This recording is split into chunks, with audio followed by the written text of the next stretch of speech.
Welcome, dear listeners, to another bone-chilling episode of Unveiling Nightmares. I'm your host, C.A. Bainham, and today we have a special guest with us. Okay, so our special guest today is Erica Summers, owner of Rusty Ogre Publishing. Welcome to the show. Thank you for having me. I appreciate it. You're very welcome. And this is your second time here on the show, isn't it? Because you're an author as well. Yes, exactly. I write mostly horror. That's brilliant. So you've got that understanding of being an author going into the process of going for publishing. Exactly. Okay. And that's a big part of why I went into the publishing too, is I started to see a lot of things, and I was just like, I think there are things that we could do better, or things that we could do ourselves. Yeah. I suppose that would be a good thing as well, because there are a lot of people that do get disappointed when they do reach out with specific genres and they're not getting anywhere because of what they write. Right, exactly.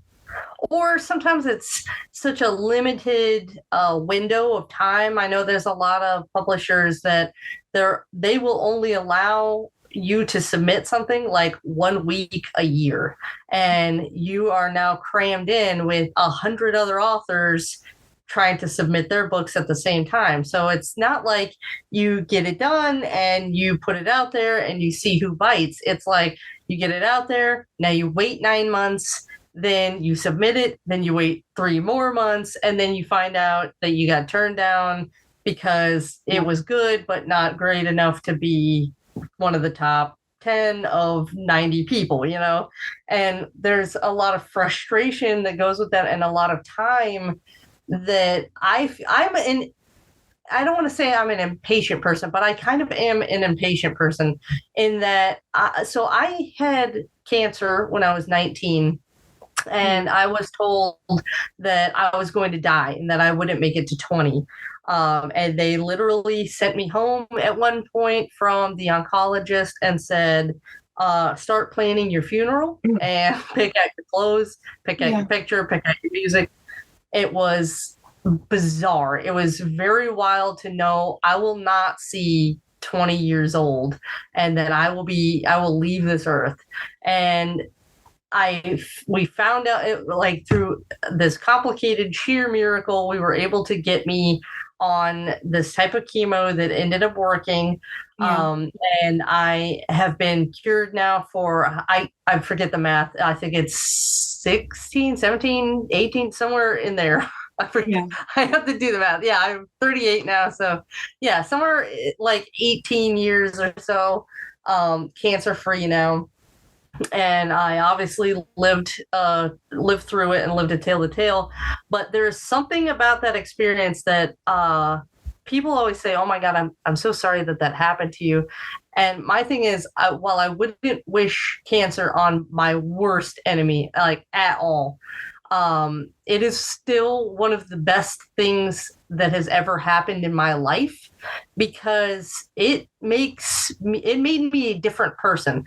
It makes my clock tick at a different pace.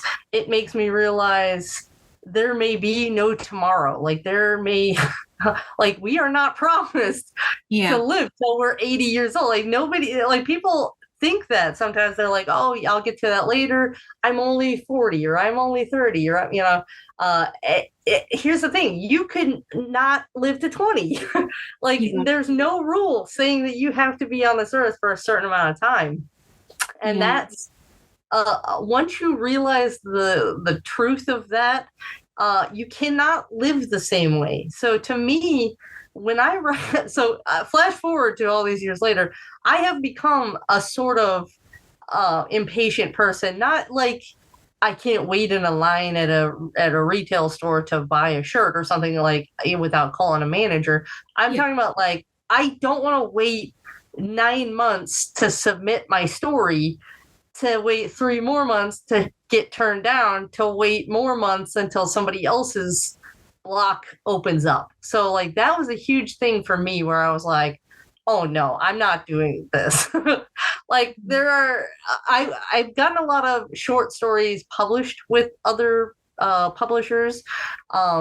They'll put out calls for different anthologies, and I'll write something, and like if it gets turned down, then I'll go to the next one that it might fit, and eventually it does get picked up for something, or sometimes it gets picked up right away. But there's something about making a larger work that I'm like, no, I'm not I'm not gonna wait and just keep submitting this and wait for someone to do it. Not when there's options to do it myself. Like I'm a smart person. I can put this out myself and have people reading it in all that time. So like in the amount of time that if I would have submitted Bad God's Tower, which came out earlier this year, I'd still be waiting even just to submit it to a couple of places, like much less to hear back. And then even when you hear back, there can be another 1 year wait time before they actually release it. Yeah. So I'm not about that life, to be honest. In fact, Bad God's Tower is actually sort of born out of that sort of impatience, if you will. Like it was a short story that I wrote for a specific call that I was dreaming I would get in this call. It was such a cool series, and like I really it's called Snafu. It's a really cool series. It's, if you ever get a chance to check it out, it's a lot of these different themed anthologies, horror anthologies. And there was a call for one that was set in the Wild West, but had to have monsters. And so I wrote this. They wanted something very long. I think it was almost 10,000 words or something, which is like twice the length of a regular short story. So I worked on this thing for like a while, like well over a month, I would say. Yeah. And in addition to a day job, so I'm coming home every night and just working. And they loved it, but not enough to make the top 10. So they wrote me a very nice personal letter. They were like, basically it was, if one of the stories that got in was not in there, it would have gotten in. They were like, basically this was the first one that, the last one to get turned down. Yeah. Which doesn't make you feel that much better, because it's still a lot of work that you put in to hear you didn't make it and it won't be published in our book. But at the same time, it's like, it's a refreshing feeling, because you're like, well, at least I was on the right track and people enjoyed it. Yeah. So I went to another, I waited for a while, because it's not a common theme that people ask for, and it's definitely not a common length. So usually when people want it, they want it like under 5,000 words, which is, this is twice that. And then they, or they won't want it with monsters, or, something like that, or they won't want it with the Wild West. So yeah. It was a long wait for another one to pop up that it would fit. So I submitted it. I waited another 6 months, and I got another, so close. It was between you and one other, and we went with the one other, and we're so sorry. So that was another like 6 months wasted. And it happened a third time, and I was like, you know what? I'm tired of this. I'm putting this out. And so what I did was I expanded it, because I kept trimming it down to try to fit it in these like anthologies, because I was like, it's such a cool story, but like trying to cut literally half your story out is so hard. And because you're like, I can only trim this down so much. And so instead I decided to expand on it, and I added another, like, I think 6,000 or 7,000 words to it, basically almost doubled it. And I was like, I'm putting this out. So I put it out, and it did great. Like, everybody really, really liked it. It got rave reviews from all the different places that read it, and, all the different little horror sites and stuff like that. I'm very grateful that so many people like read it and reviewed it and liked it, because it's such an encouraging thing to see, where you're like, see, I knew I was on the right path. But if you're judging yourself by like the failures for these things that you're submitting, you're going to talk yourself out of even wanting to write. You're going to be like, wow, everybody keeps turning this down, and it's garbage, and I'm garbage, and stuff like that. and you're not. Like, that's the thing, is so many people get discouraged by that, and they don't realize, like, your story could be great. It's just not what they wanted, or it's not what that one person liked.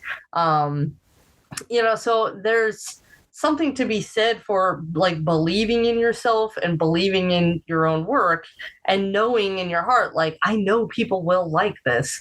So I went with my gut on that one, and we published that one, and started talking to my sister, and I was like, we should just do this ourselves. We should just put our books out ourselves.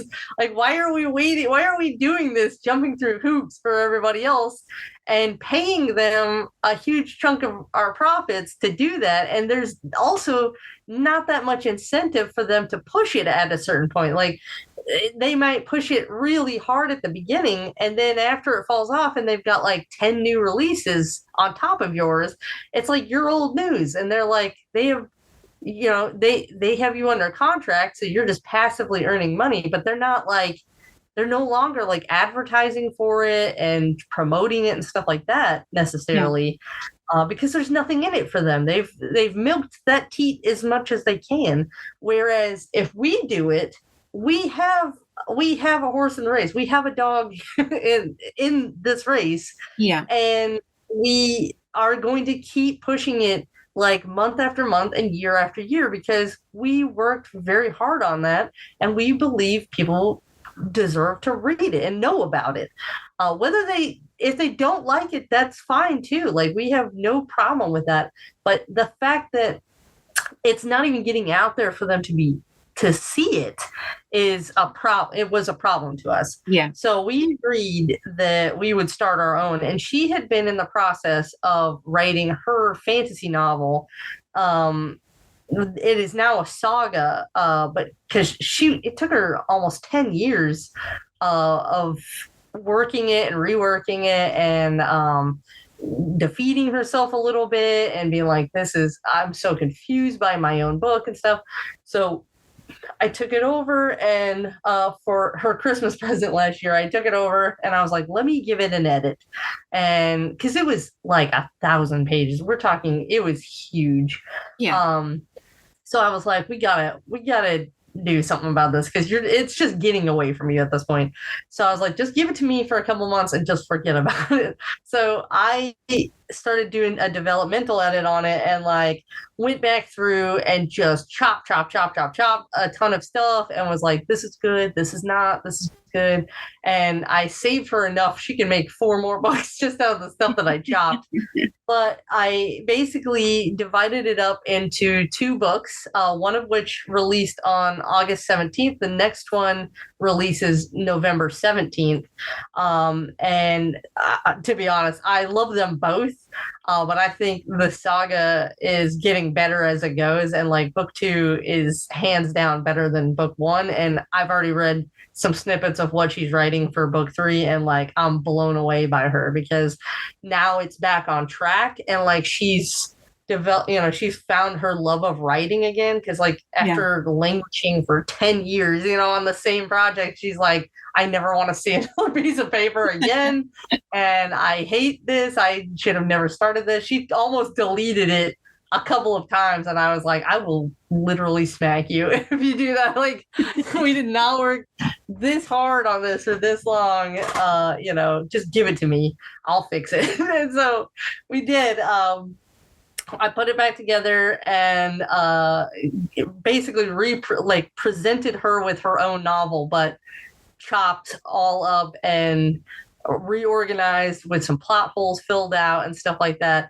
And she was just like crying. She was like, this is like a dream come true. And I was like, we should release this. Like, we should release this. Like, because the whole time I'd been telling her, like, this is good enough to be published. This is definitely good enough to get a publishing deal. And so we had talked for a while. We're like going back and forth. We're like, should you go get a publishing deal, or should we put this out? And she was like, I believe in us, and I believe in this book, and I believe we are smart enough to do this. Let's put this out ourselves. So we went balls to the wall and we put it out ourselves, and it turned out gorgeous. I'm so proud of this book. The way we did the artwork and all there's these gorgeous like drop caps and chapter images and their maps and stuff like that inside. And it is just cover to cover. I'm so in love with this book. Like I go to Barnes and Noble sometimes to look at the other books, and I'm just like, you got nothing on us. I'm so proud of us. It is so, like, we worked so hard and so many days to make even just the artwork as professional as possible and stuff like that. And like we had professional proofreaders come in and like paid them to actually go through it and catch all of our, all the mistakes that even we weren't seeing. And like we put it out and it's doing great so far. I'm very proud of her. Like if for a debut novel, she's getting daily sales and stuff like that. A lot of people are reading it on Kindle Unlimited now. And this is all before book 2 comes out in a month and a half. And they're only getting better. And she's writing like crazy right now. She's got a novella that takes place in the same world coming out as well very soon. And then book 3. And then we're working on some, like I said, some other projects together. Like we are writing a horror novel together, Writhe. So I do mostly horror. She does mostly fantasy, but we're both like very curious about each other's like genre. So we both like dabble, and we definitely have been like helping each other out with the reading and the editing and stuff like that, to the point where she didn't consider herself a horror fan before, but now she is. And I did not consider myself a fantasy fan before, and now I am. So that's kind of cool. We've sort of like gotten a little muddy with our likes and stuff like that, which I think is good. We're growing and expanding in that sort of way. And so we wanted to make our brand like that as well. So we're starting out with horror and fantasy, and we really want to branch into cozy mysteries, which I'm excited about cozy mysteries, and she's excited about romance, which I want nothing to do with. It's a huge market, so I support her decision to do that, and she supports my decision for taking on cozy mysteries and stuff too, because I just think that it is always good to branch out. And like I said before, last time I was on the show, I don't like to be pigeonholed too much. Like while I consider myself like a horror writer, I want to explore everything that I can. I think this life is too short to just stick with one thing. And like, I want to see what I'm good at. I want to see what I enjoy. So we are, and she's the same way. So we're exploring some new genres in the future. 2024, we're putting out several romance novels, several cozy mysteries, a whole bunch of horror and fantasy. And we've just signed on our third author, James Kane, he wrote a book called The Great Timbers, and we're hoping to release that toward the end of the year or early 2024. It just depends right now on a couple of small factors or whatever. But very soon, we're getting ready to launch this one. I'm so proud of like the cover art and all the chapter art and stuff that goes in with it too. And it's a really interesting story. It's sort of it's like a serious animal fantasy, sort of like Animal Farm, or like a darker Homeward Bound kind of thing, or Plate Dogs, like something like that. Watership Down, that's the best comparison that I can think of. Is it's a very Watership Down type, the animals versus the humans, war and friendship and love, and all those classic themes. So we're excited to branch into that and like bring on another author like so soon after we got started. We eventually would like to get big enough to bring on a lot more authors. I would love to bring on some of my friends that I've made in the indie scene and stuff, but we're still getting our legs and bearings and learning how all this works, because it's basically the two of us, where we're trying to do advertising and reaching out for reviews and writing at the same time. And we also have day jobs and stuff. So it's definitely an interesting and hard juggle sometimes, but it's also one of the most rewarding things I've ever done already, just in this last few months, is seeing the numbers grow, logging into, our stats and stuff every day and being like, wow, we sold 3 books overnight on this one title, or we sold this many of this last night, while we were sleeping. And it's exciting to try to do advertising and ad copy and stuff like that, and checking out the different markets for the UK versus Canada versus the US, and like starting to see like trends and things like that, where she is, with her fantasy stuff, it's doing so much better in the UK and Canada, and it's like our sales have been abysmal in the US, whereas with the horror, I've sold nothing outside of the US. It's just been constantly US authors pretty much. So it's crazy to see some of these like little trends and stuff pop up, and doing research. We do research every single day, all day long.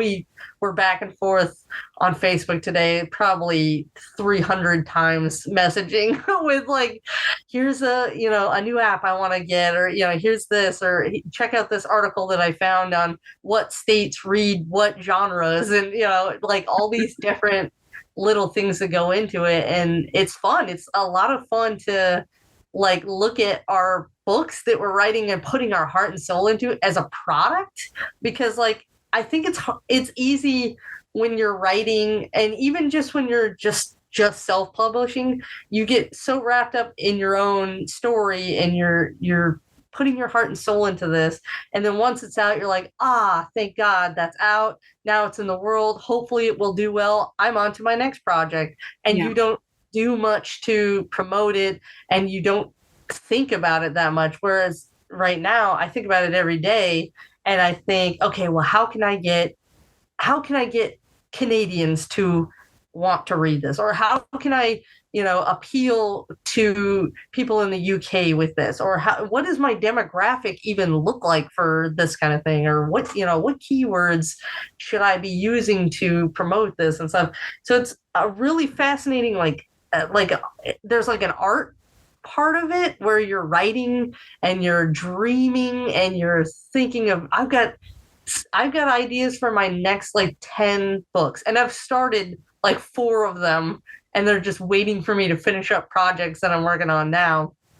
And like I did like a tentative list of what I want to put out in 2024, and it's crazy. It's like, it's insane compared to last year, when I didn't publish anything last year. I think 2 short stories, and that was it. So the fact that we're just growing at such an exponential rate as far as writers, and then we're also looking at this like science aspect of it, where it's like, and math and stuff, where we're like, okay, this is my product, how do I sell this? And it's like you're going from being like this artistic dreamer to almost like a door-to-door salesman in the same body for the same product.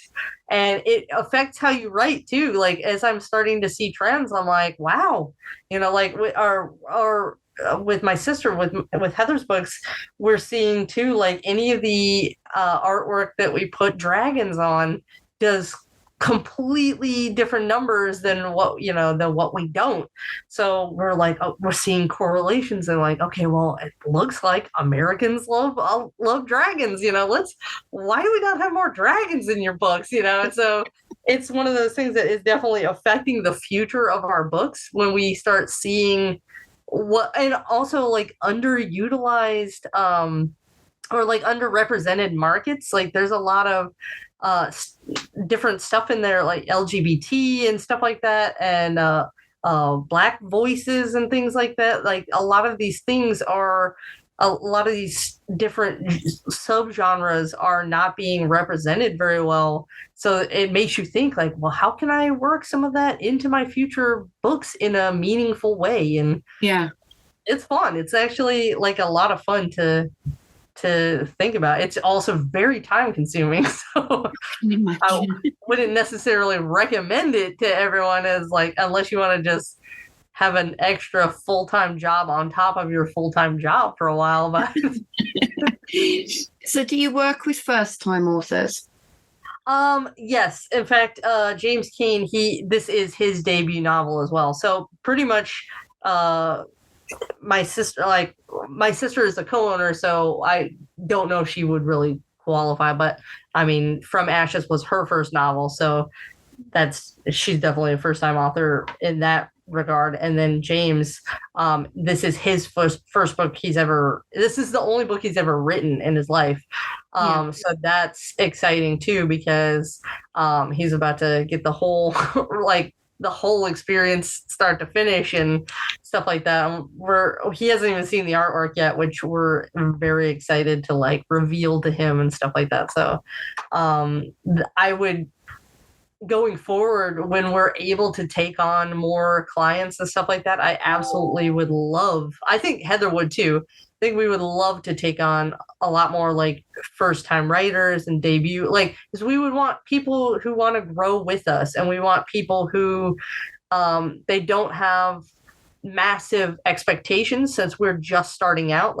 That's one thing we were afraid of for taking on clients in the last few months and stuff. We were like, we barely know what we're doing. To be honest, like, we're still learning. We're very new to all of this, and we don't want to mess up someone else's books or like give them unrealistic expectations. Like, we don't want to put their book out there and then have it flop and then us shrug and be like, well, we'll figure it out.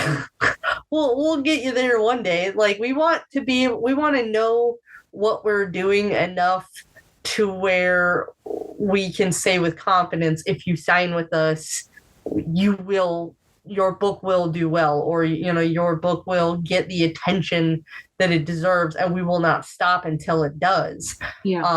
That's the only reason that we decided to take James on, was because he's a debut author and he had zero expectations. This book was rotting away in his attic somewhere, for years and years and years. I think he wrote it almost 20 years ago. So, with some really heavy edits and bringing it up to speed and stuff like that, it's a kind of a whole new book in that sort of sense, but it's still such a good story that it's worth the effort. So it's one of those things where we're willing to work with him, because he doesn't have a lot of expectations for us right now. Like, if it doesn't sell a single copy, he's really no worse off than he would have been if it was just still sitting in his attic, if that makes sense. It does. It will sell. We definitely believe in it. We'll definitely be pushing it like crazy.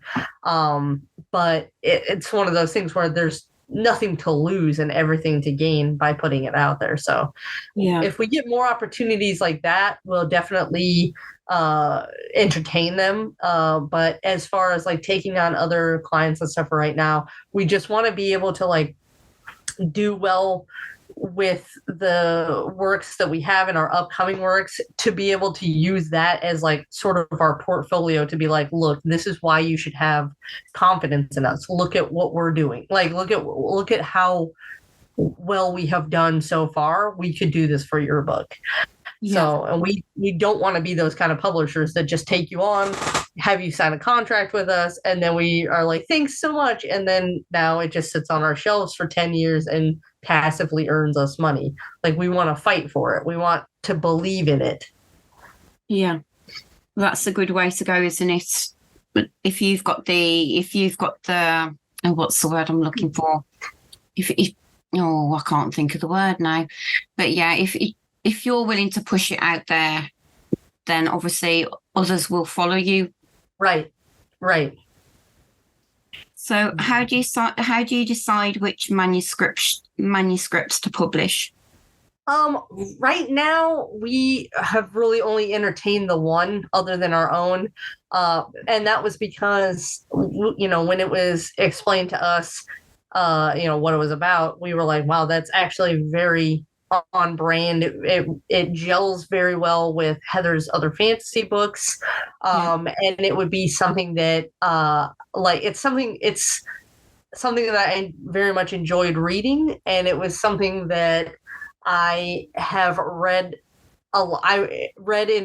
Enjoyed a lot of books like that in the past, like Watership Down and Plague Dogs and stuff like that. The Old Yeller, things that are about animals that they have these real dark problems and stuff like that. And I think there hasn't been a lot of really good stuff out there about that. Like, it's something that I don't feel like is so like, maybe it's the people that we're hanging around with or like the circles that I run in, but I don't hear a lot of that going around right now. I don't hear a lot of that type of idea being, put out. I don't see books, pop up with that sort of feel to them very often. So that was something where I was like, see, this is something we could kind of use to shine a bit. Yeah.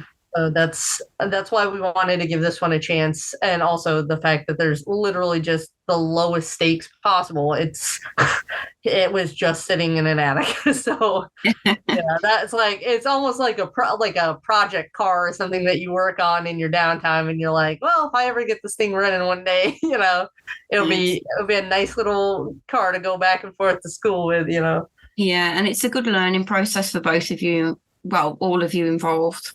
Exactly. And it's more practice to go through the entire process. And in addition to being more practice, it kind of sets us up to where when we look at other books in the future, we're like, we know how much work that book is going to be. So now we can look at it and say, do we like this plot or this writing enough to go through all of what we did with that one? Like, do we believe in this the way we would have to believe in something we're going to put that much time into? And I think that's important to know. It's important to try out a few of those projects, because if you don't, then you're like, and you start saying yes to everything, and then you get so overwhelmed, you're like, I have no time to write any of my own work anymore. And like, I want to be a writer first, not just a publisher. Yeah. Although if I was making enough to quit my day job and be just a publisher, that would be a step up for me. Still, I'll work at home and stay with my dogs all day, and work from the computer. But that's not what I want with my life. I really want my writing to come through. So it's self-serving in a way, because we have an outlet where we don't have to wait for somebody to approve it. We don't have to submit something and say, hey, do you tell me in 9 months if you think that you could put this out in a year and a half? It's something where it's like, I look at her and I say, what did you think of it? And she goes, I love it. Let's put it out. Or she's like, I don't love it. And I say, okay, well, how do we fix it? And then we fix it to the point where we put it out. So that's one of those things. It's we've got similar personalities, but we're still very different people. So there's still a little bit of like checks and balances where we like check each other out. Like, she's kind of a bleeding heart that would like take on everybody if she could. And I'm more of like no, we've got stuff to do with our time. But at the same time, there's other times where I'll give her the puppy dog eyes and I'm like, can we please do this? And she's like, yeah, okay, let's do that, but only if we do this. So it's a great partnership. It's funny because when we were kids, we were awful to each other, just horrible, mostly me to her. I was a terrible older sister, like probably one of the worst older sisters in the history of the planet, just because like we had conversations where I said, you're only allowed to be in this room if I can use you as like a footstool. And like for her to join me and my friend, she had to like stand on all fours and let me put my feet and drink up on her and like just not talk because tables don't talk. Like I was just really rude. I was so rude to her growing up. But I also took care of her because we have our parents are not. We have a pretty rough parental situation on both ends, father and mother. But it's one of those things where like I can make fun of her, but you can't, and I will protect her to the death from other people so that I can abuse her myself. That sort of situation when we were younger. And then there was a certain like a pivoting time in our life where when we were adults where we stopped even talking to each other for a while because we were just like we're so different, and then we came back and became the best of friends, and we're to the point now where it's for the last like 15 years it's gotten so strong. Like I text her more than I text my boyfriend for sure, and we live together. And like we will literally finish each other's sentences. Like she just came up for a visit, and we went to Salem, Massachusetts together, and my boyfriend was watching the two of us, and he was just like, "You guys share a brain. It's so crazy. Like you guys are the same person now." So it's great to have a business with someone that you care about and someone that you're so invested in and someone you really want to see succeed. And I know that she feels that way about me too. So it's a great diving board for like having a future together as far as being, fair and good to each other and good to other people. Cause she's like the best little moral compass too. Like she would never, like she's just a total sweetheart. I'm more of a hard ass, but she's definitely a sweetheart. And it works. It's just one of those things where the dynamic works, and we'll fight for each other. We'll fight anyone for each other. So that's good. So what's the submission process like? So far, we don't really have much of one, to be honest with you, just because we are still very, very new. We only started this publishing company like 2.5 months ago. So again, we haven't really we haven't even thought of taking on a lot of other people yet. We planned on doing that in 2024. Because right now the main part of our focus is how do we advertise? How do we get these things off the ground? How do we target words, and how do we, run ads on certain things, and what softwares do we need to properly format things? And, what do we need to know about Amazon as far as what will put people in the dungeon and what will take people's covers off, and because what we don't want to do too is take on somebody and promise them the moon and then not know what we're talking about, and then put out their book and have it go to the Amazon dungeon and then have no way to advertise it. So then we're like, well, we don't want to have to explain that. We want to know what we're doing beforehand for sure. And so we've got a lot of people who have asked us if they could submit, and we've actually turned them down for the most part so far. We're not at that stage yet. We're not ready to just open the floodgates to new submissions and stuff. And I imagine when we do, we may start with we've talked about starting with an anthology where we allow people to submit short stories, and we do a compilation of for an anthology. I think that would be a lot of fun. We've talked about doing one in fantasy and one in horror as well. But we're not 100% sold on that, because when I read, I'm much more prefer to read a novel or a novella than short stories. There's something about anthologies where I will buy them like crazy and then I will not read them because I'm I don't want to keep getting reinvested in all new characters constantly. It's it almost feels traumatic for me. I know that's super dramatic, but it almost feels a little traumatic because it's as soon as you meet and get to know somebody, they're gone. And with a book, you can kind of settle in, you can take your time with it, and you really get to know them and their backstories and stuff like that.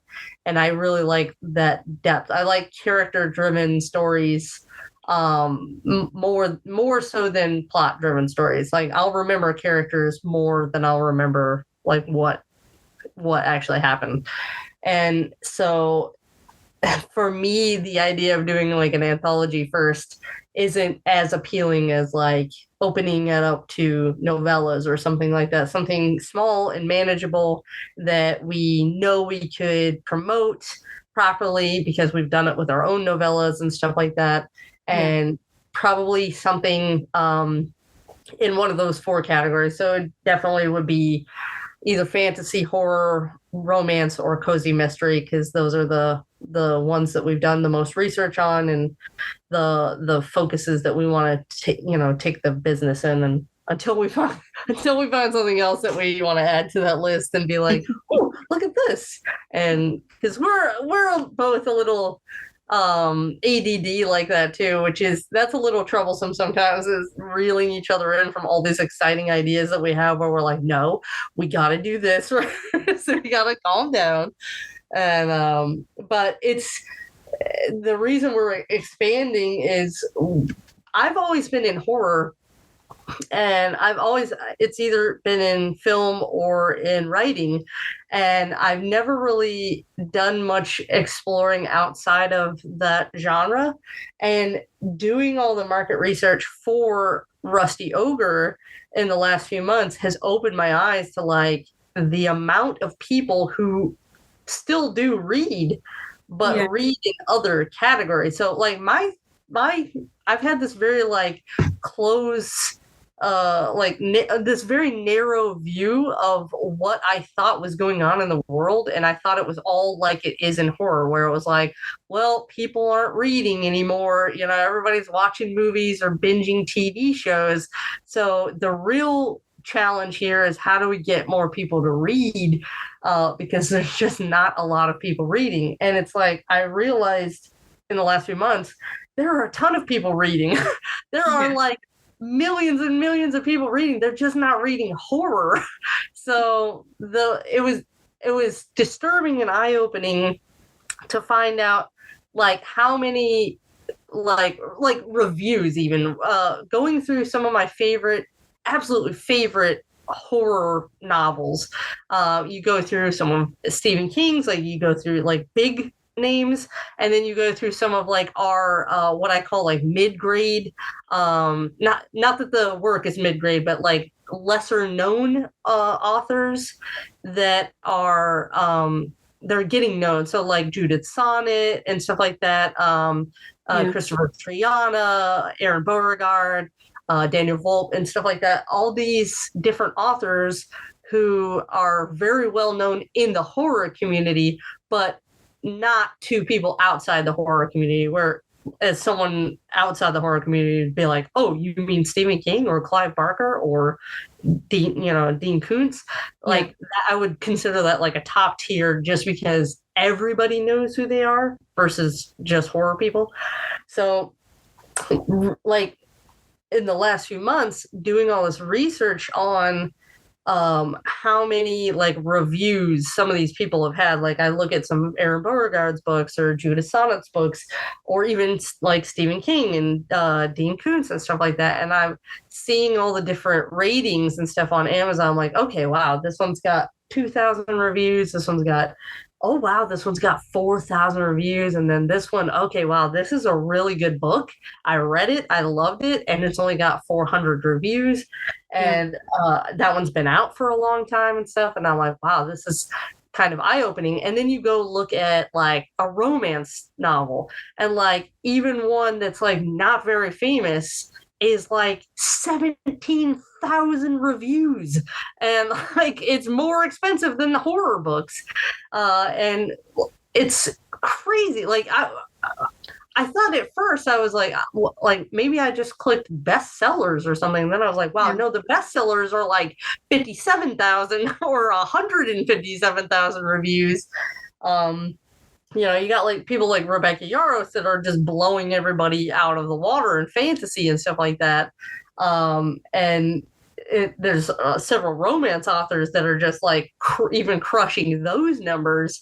And you're like, wow, this is crazy. Like, this is like so exponentially more, like there's so many more readers reading this than are reading like Along the River of Flesh, or something The Slob. Like it's just mind-blowing to know that even like Stephen King's books are getting a fraction of the reads, or the review, not maybe the reads, but the reviews that some of these like romance and cozy mysteries, like some of these cozy mysteries, even I didn't even know this was a genre before like 2 months ago. And then I started like doing research on like what they are and the tropes for them and stuff like that, and seeing like this very strange niche market, and like looking through their books every day on like BookBub and Amazon and being like, these numbers are blowing my mind. I cannot believe how many people are reading these. And so there's a part of me that really appeals to, where I'm like, wow, as much as I love horror and I want to stay in horror and be known for horror, there's also a part of me that's like, I could be having 17,000 people read my book if I just changed it to a different genre, like, and still wrote, like, put my own style on it. So we really wanted to explore that. We really wanted to sort of go down those avenues and expand to those, because we feel like there's a difference between our passions and our bread and butter, what's going to eventually turn this into a for-profit business that we can leave our day jobs and do full time. So for her, she chose romance, and for me, I chose cozy mystery. And those are some genres that we are sort of clinging to as like, okay, well, these will pay the rent, and then horror and fantasy will fuel our passion. And so that's kind of our goal. It may be silly to some, because that's not traditionally how it goes. Usually people stick with like one genre or maybe two genres. But we want to dabble. We want to be wider. And honestly, frankly, we can do whatever we want, because who's going to tell us no? We run it. If we run it into the ground, that's our own fault. So that's very true. Very true. Yeah. Like, there's nothing to lose, except, like, we're not prideful people. So to us, it's like, let's explore. If it doesn't work, we'll take them off. We won't keep taking those on. But if they work, it's like, why wouldn't we go with, why would a publisher turn down where the readers are? Like, we should figure out how to put our own spins on things and enjoy the writing process and enjoy telling stories and creating characters and having even more people read it. So I'm definitely not abandoning horror. I want my name to be like known for horror. That's all I've ever wanted, and that's all I've ever worked for since I was 16 years old and made my first horror film. I was writing horror stories at 5 years old. My parents were concerned, because I really just enjoyed the genre. I really, really took to it. And there were a lot of teachers who thought I was going to be, some sort of like little mass murderer or something down the line. But it turned out that I used it for something positive, and I really am trying to use it in a way to entertain people, like I like to be entertained. So that's one of those things, is we're just, Heather and I with the publishing company, we just want to entertain people.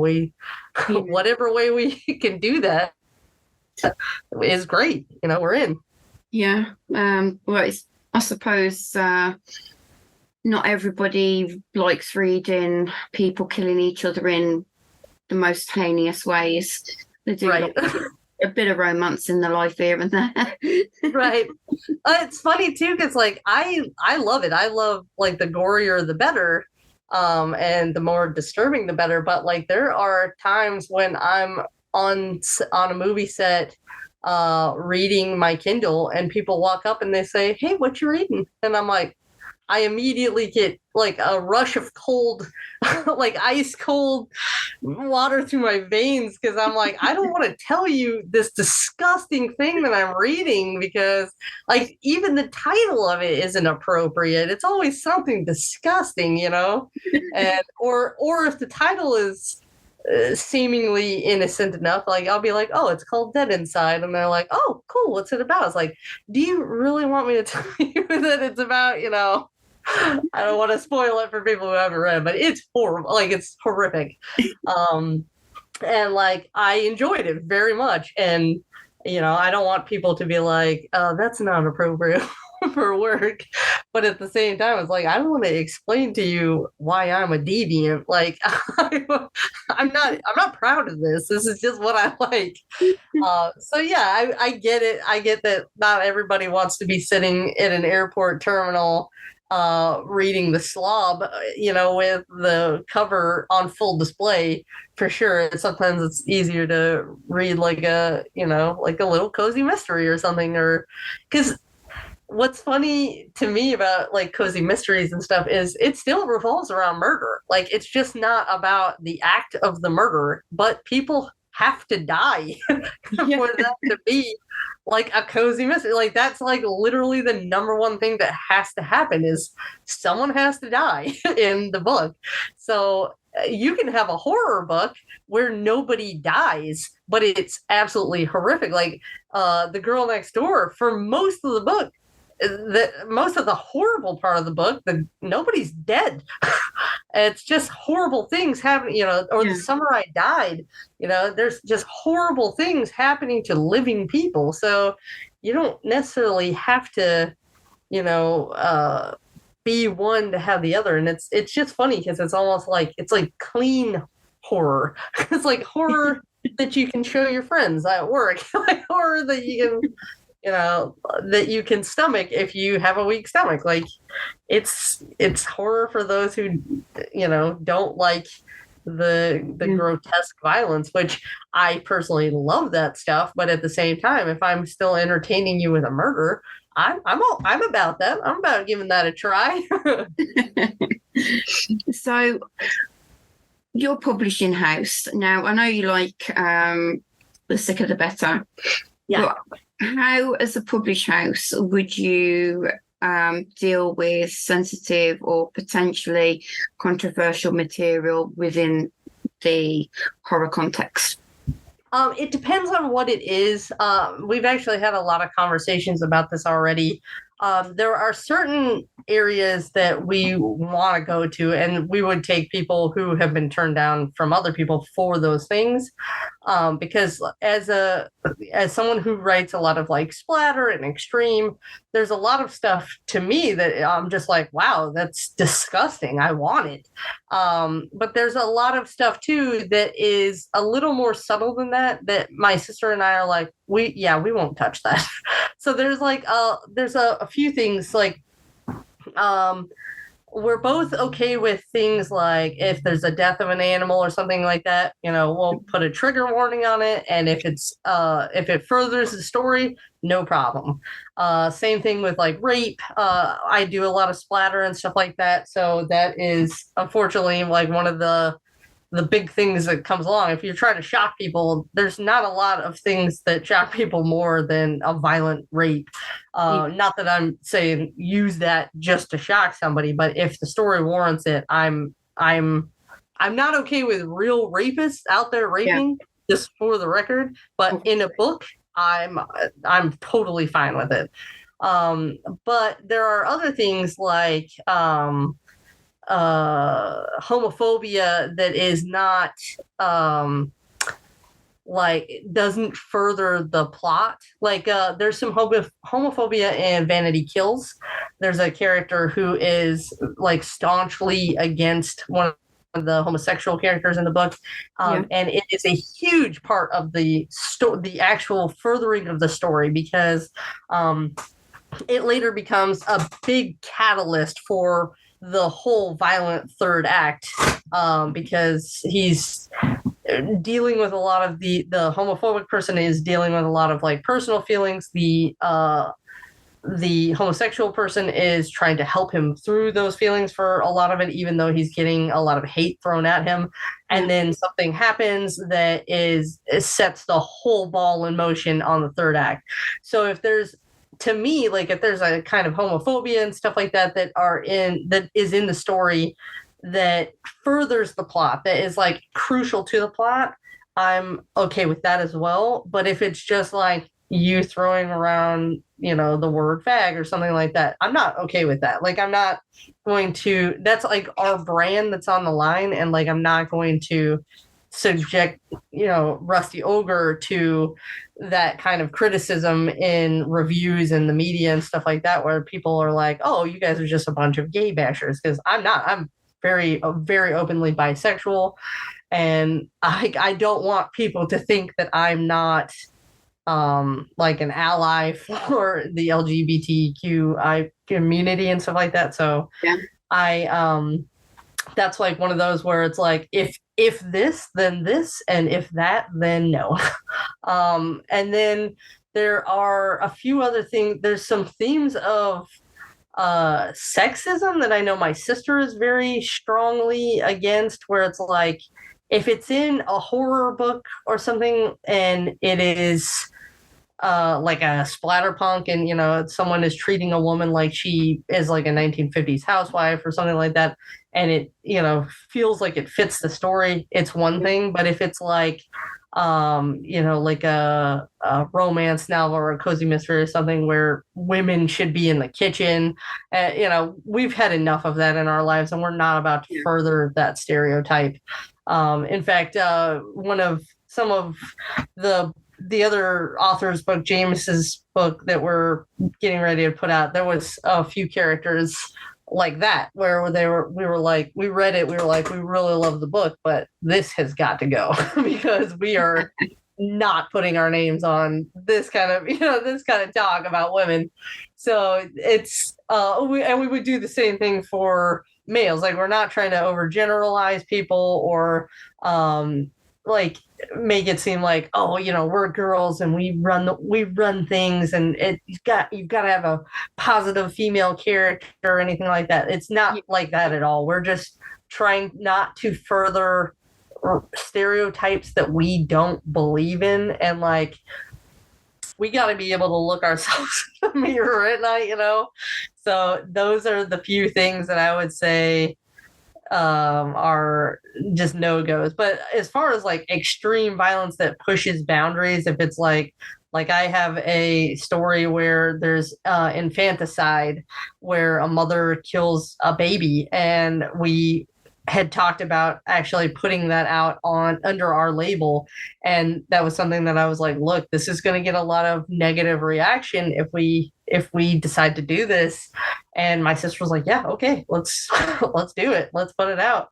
And she's like, I'll just brace myself. And we ended up actually getting that's the story that ended up getting published by someone else. This was in the works before we started our publishing company.